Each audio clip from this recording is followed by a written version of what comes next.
The man believed to be America's most prolific serial killer attacked two of his victims here in San Diego. Those two women survived and even testified against Samuel Little, helping to send him to prison temporarily in the 1980s for those attacks. But Little was soon back out on the streets. News 8's Richard Allen is live downtown tonight with chilling words from one of Little's local victims. Richard?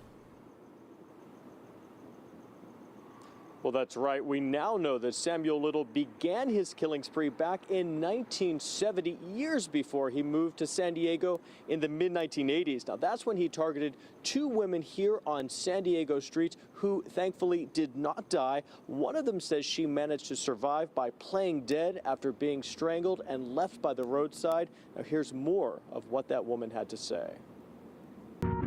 He came down on my neck with his thumbs like that, and then he asked me to swallow. He says, "I like it when you swallow."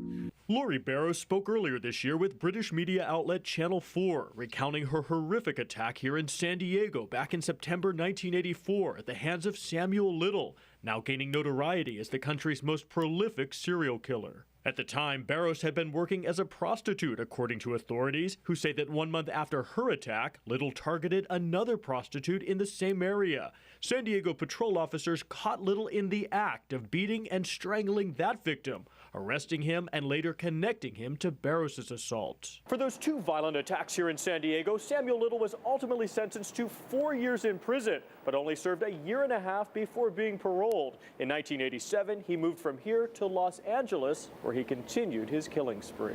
Little, who is now 79 years old and behind bars in Texas, is believed to have murdered 93 people in 19 states, spanning from 1970 to 2005. In a report aired on CBS News 60 Minutes, Little confessed to Texas Ranger James Holland. What city did you kill the most in? Miami and Los Angeles. And how many did you kill in Los Angeles? Los Angeles, approximately 20. Authorities also provided Little, who likes to sketch, with art supplies, which he's now used to draw more than 50 of his victims. They're hopeful that Little, now in poor health, will eventually reveal all of his victims before he dies. It's kind of like never ending. You have to continue. You have to finish it.